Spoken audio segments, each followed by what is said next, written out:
So I started UCLA when I was 16. I got a syndicated column on politics when I was 17. That was because I'd been writing for the UCLA Daily Bruin, and I was writing sort of a point-counterpoint column, and that turned into a regular column, and I went to my father, and I said, do you think that it's good enough to be in like regular newspaper? And he came up with a syndicator called Creator Syndicate, which would take columns and send them out to hundreds of papers across the country. And so they picked up the column. They didn't know how old I was, so they were kind of surprised when my parents had to sign the contract, because I was still a minor. And I started writing a syndicated column when I was 17. Pretty much every dumb column I've written, by the way, is between the ages of like 17 and 23. I would say like the vast majority of dumb things I've said were during that period because that's usually when you say most dumb things in your life. In any case, I finish UCLA. I write a book while I'm at UCLA. I go to Harvard Law. I started there when I was 20. And I write another 2 books while I was at Harvard Law. By the time I leave Harvard Law, I decide I want to work at a law firm, or at least give it a shot. And I really want to learn how real estate works, because everybody who I know who's rich has real estate holdings. And so I figure, okay, I'll learn that industry. The problem is I joined this firm, Goodwin Procter, which is a major national law firm. I joined them in September of 2007. Which is probably the worst time in human history to join a real estate law firm, because that is precisely when the real estate market is collapsing. Right? That is the subprime mortgage crisis. And so I'm sitting in this beautiful office overlooking Century City every day for like 10 hours a day doing nothing. And they're getting increasingly upset because I'm not billing hours. And when they do bring me work, then I'm doing the work too fast, because this is sort of one of my skill sets. I speak fast, I type fast, I write fast, I edit quickly. That is not what you want as a lawyer who's billing hours. When you bill hours, this is why I hate actually how law firms work. They bill you by the hour, so it disincentivizes efficiency. It's really bad. So, I decided I couldn't take it, and after about 10 months, I'd met my wife during this period. After about 10 months, I turned to my wife, and she turned to me, and she's like, "You're miserable. You should just quit." And this is right before we were about to get married. And I was like, well, we just got a condo, we just got a mortgage, and we're about to get married. And she's like, yeah, but you're miserable, you should quit. So I quit Goodwin Procter, and I took a job for 1/3 the pay, working as a lawyer, in-house counsel for a company called Talk Radio Network, which was the radio syndicator for Michael Savage and Laura Ingraham, because I wanted to be in that industry. I mean, I'd been writing column for years. I already had books at this point, but I wanted to learn the radio industry because I grew up listening to Rush Limbaugh, and in LA, Larry Elder. And so I made a deal with the company, and the deal with the company that I was working for was I would spend half of my day doing legal work because they needed an associate in-house counsel, and I would spend half of my day doing production work. I wanted to learn inside out how the industry works. So I would sit there and I would cut the audio clips, like with the actual sound program. Probably half the clips that you heard on Michael Savage's or Laura Ingram's show between the years like 2009 to 2012, I cut those. Or if there's a montage, I was cutting that. Or if there was a monologue by one of the hosts, there's a possibility I was writing talking points, that sort of thing. In the meantime, I was also ghostwriting books. So I cobbled together a pretty good living doing ghostwriting of books because I can write quickly. So publishers would come to me and they would say, we have 3 weeks for you to turn in a book from this personality who doesn't know how to write a book. And I would say, okay. And I would just churn out a book in 3 weeks. And so you put together a few of those a year, plus, whatever income I was making from my own books, plus columns, plus speaking, plus the job. And it worked out to, not amazing income, but like definitely a livable income. It was not what I'd been making at the law firm, but it was 2/3 to 3/4 of what I was making at the law firm. I worked there for about 3 years.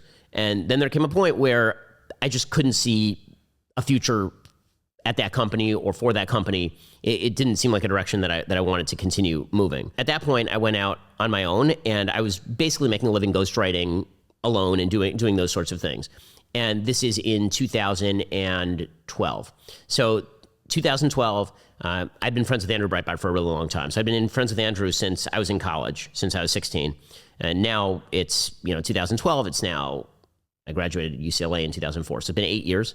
9 years since I've known Andrew. I've known for a decade. At this point, I'm in my mid-20s. I'm talking to Andrew, and Andrew's like, we really need an editor at large over here at Breitbart. We need to staff up. So would you like to come work over here? So I joined on at Breitbart as an editor at large when I was in my mid-20s, and I was there for 2012 to 2016. So I was there for about 4 years. As always, I had multiple streams of revenue. So this is sort of how I did my career until I found the thing that worked. So one of my sort of career principles, especially early in your career, is pursue as many opportunities as you can attempt to do well, and then find the one that actually works, and then put all your efforts into that. So it's a diversification strategy. By the way, also a pretty good investment strategy. Yeah. It's a diversification strategy for your time and for your career, if you can do it. And then you find the thing that actually works, and then that's where you push. So while I was working there, I also got a job simultaneously as the one of the three people on an LA radio show, an LA morning show. I started doing that.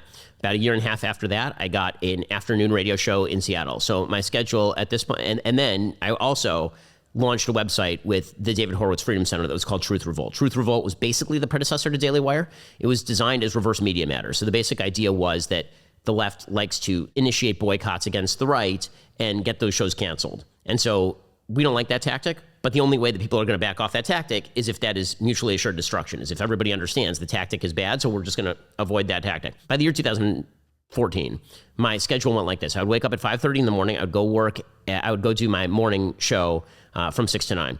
I would then edit at Breitbart for a couple of hours a day. And mostly by that point, I was writing just kind of these long pieces for them. So I'd write a piece a day for Breitbart. I was editor-in-chief with one of my business partners at Daily Wire, Jeremy Boring, and I can explain how I met Jeremy in a second. We were running Truth Revolt together, so I was editing. He was mostly doing the business side. I was doing the editorial side. So I was editing Truth Revolt, and then I was doing an afternoon radio show for 3 hours a day. So I was working 4 jobs, plus ghostwriting, plus writing my own books, plus speaking. So, I mean, technically speaking, I was probably doing 6 or 7 jobs over the course of a week. And via all of these mechanisms, I was now making a pretty good living, right? Because each one of these paid fairly well. So I was probably making, at this point, somewhere around $400,000 a year. That's fantastic. Between all of those jobs. Very So here's the thing. It is a really good living. Also, my first year out of law school, when I was working at the law firm, I was making $180, right? When you come out of Harvard Law and you're working at a law firm, $180 without bonus was like the norm. So like $200 was kind of your baseline. Now, listen, I have a lot of advantages in the sense that I grew up in a 2-parent family with a lot of family security, not financial security, but family security. My parents are not wealthy. I grew up in a house. I grew up in an 1,100 square foot house in Burbank, California, with 3 sisters, 1 bathroom, 2 bedrooms. Yeah. Shared a room with all 3 of my sisters until I was 11 years old. So we weren't rich by any stretch of the imagination, but my family is very, very solid. So I always felt like, worst case scenario, if all else fails, I still have a wonderful family. I could move back in with my parents for a little while until I get back on my feet. I had a Harvard Law degree. That's worth a lot of money. So, I had that kind of in my back pocket. That allowed me to be more risk-seeking in the way that I approached my career. In any case, by this time, this is right before the launch of Daily Wire. So we've gotten up to like 2015. I'm working like 6, 7 jobs. I'm cobbling together maybe $400,000 a year, somewhere in that neighborhood. And then we make a pitch to Truth Revolt, which is the main job that both Jeremy and I have, right? That's where the bulk of my income is coming from. I'm getting, $75,000 from one place. I'm getting $100,000 from another, but like the bulk of my income is coming from this. And I just taken a mortgage. So by this point, I've already lived in, this is my 3rd house. We had a condo. We sold it to buy up. We sold that to buy up. We had just closed on a really, really nice house in LA. And so we do a meeting where Jeremy has come up with a strategy. And Jeremy, so I can backtrack here to explain kind of my relationship with Jeremy for those who are interested, because Jeremy obviously is now a personality in his own right, and with Jeremy's razors and Jeremy's chocolates and the whole God cake shtick and all that. So I've known Jeremy since like 2009. So I've known Jeremy for quite a while. And he and I met while I was working at Talk Radio Network. We really hit it off, and we started immediately talking about like, what are ways we can do business together? And so I started kicking him business. I started like finding him projects that he could do for other outlets, that like scribing videos, YouTube kind of videos, which kind of broadened the scope for him and created a body of work that he could then pitch outside. Well, in about 2014, he and I were talking, and I was working at Breitbart at the time, and he had been talking with the folks at David Horowitz Freedom Center, and it was his idea to get me into David Horowitz Freedom Center to launch Truth Revolt. So now he and I are actual business partners. By that point, we're actual business partners. We'd proposed a few businesses before that, various and sundry, not a lot of money, a couple $1,000 a year. But we'd been working together, close friends and all that. So we go to Truth Revolt. Truth Revolt is doing pretty well, and Jeremy hits upon a revelation. And there are 2 big revelations in sort of my relationship with Jeremy. Revelation number 1 comes in 2013 when I do the Piers Morgan interview about what happened in San Diego. How dare you accuse me of standing on the graves of the children that died there? How dare you? I've seen you do it repeatedly, Piers. Like I say, how dare you? Well, I mean, you can keep saying that, but you've done it repeatedly. Because up until that point in our partnership and our friendship, basically the assumption was I was the business guy and he was going to be the talent, because he'd always wanted to be a director, and he came to LA to be an actor, and he'd been in writers' rooms and all of that. And I went to Harvard Law School. I'd been the executive vice president of Talk Radio Network, all of this kind of stuff. In 2013, I do the interview with Piers Morgan on CNN about gun control, and it goes absolutely berserk on the internet. I mean, it was like the biggest thing on the internet for a solid month. And Jeremy, I remember I talked to him beforehand, and I told him what I was going to do during the interview, and we had discussed and we had strategized and that kind of stuff. And after the interview, he called me up and he said, "We have this completely backwards. I'm the business guy and you're the talent." So that was, all credit to him on that one. I mean, that takes an act of humility, truly, to be able to say, like, no, you need to be the front man when you've always thought you were the front man. You need to be the front. Now it's great. Jeremy also gets to be a front man, but at the time that was a really big revelation. So that was revelation number one.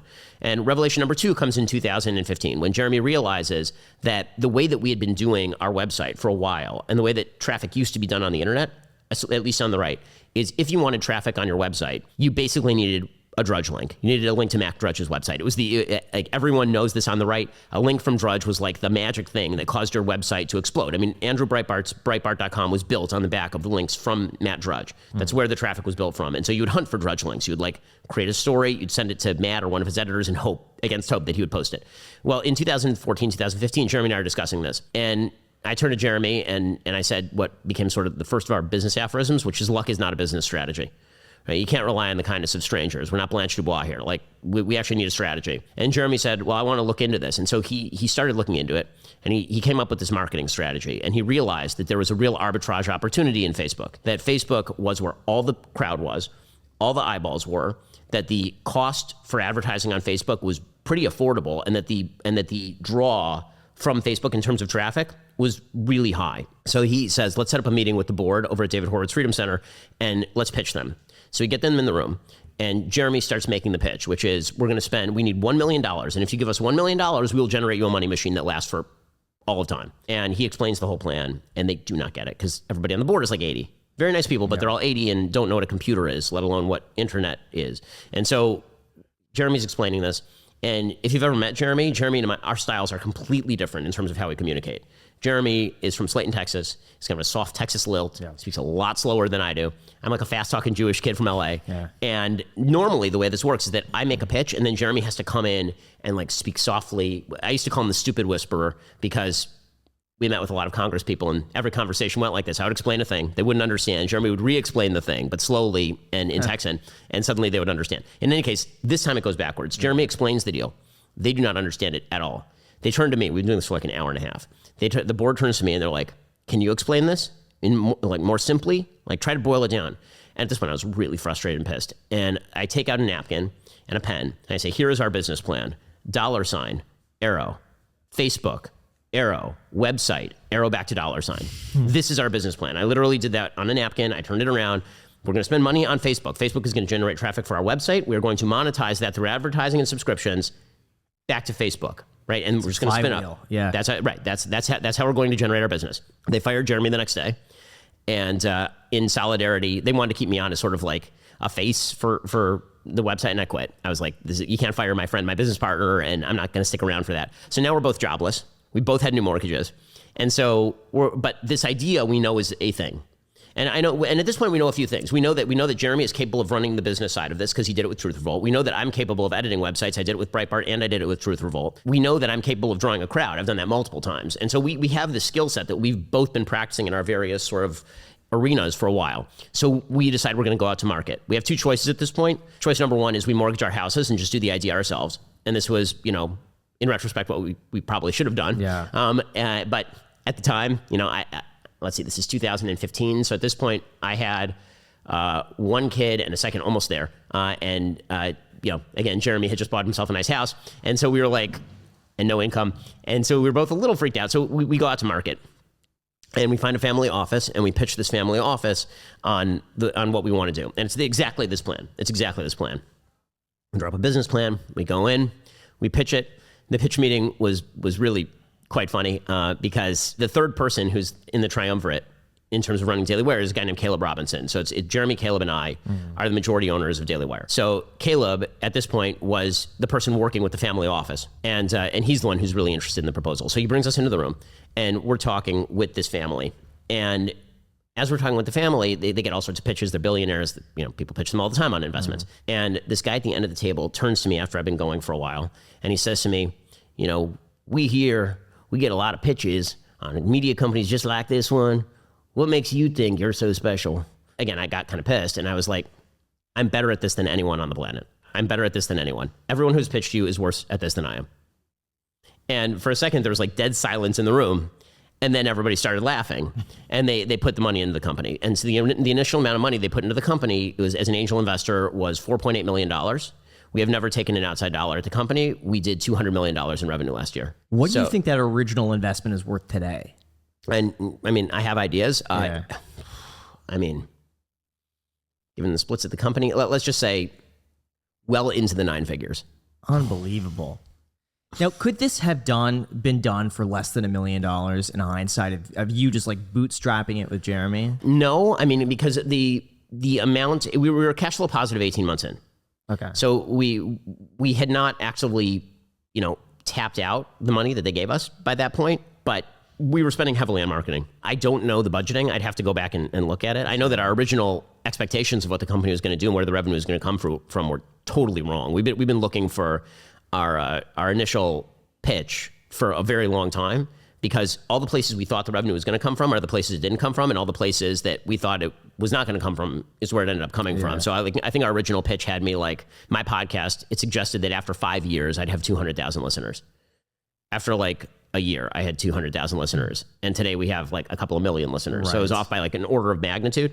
The same thing is true with regard to subscriptions. So in our original subscription proposal was like, if we're really lucky, we'll get to like 100,000 subscribers after 5 years. We're 8 years in, we have 1 million subscribers. Like that was totally, and meanwhile, conversely, we would thought, because this is the way that the markets worked at the time, and this is just another, as I say, if all of business and many parts of investment in life are about diversifying, then push where you see daylight, then this is it, right? Like when we structured the business, the internet was programmatic advertising on websites. This is how you made money, right? Drudge made money by having ads on the website.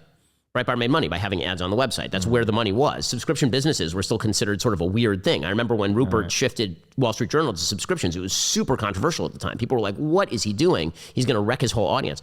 And so our original business proposal was advertising on the website will be the bulk of our revenue. Yeah. Now advertising on the website represents a fairly small part of our revenue. As opposed to subs, which are a large chunk of our revenue, and advertising on my podcast and the other podcasts that we have on the network, which are a fairly large chunk of, and e-commerce, which is a fairly large chunk of our revenue. How many employees do you have today? 260 to 280. Yeah. I mean, we're constantly increasing. Yeah.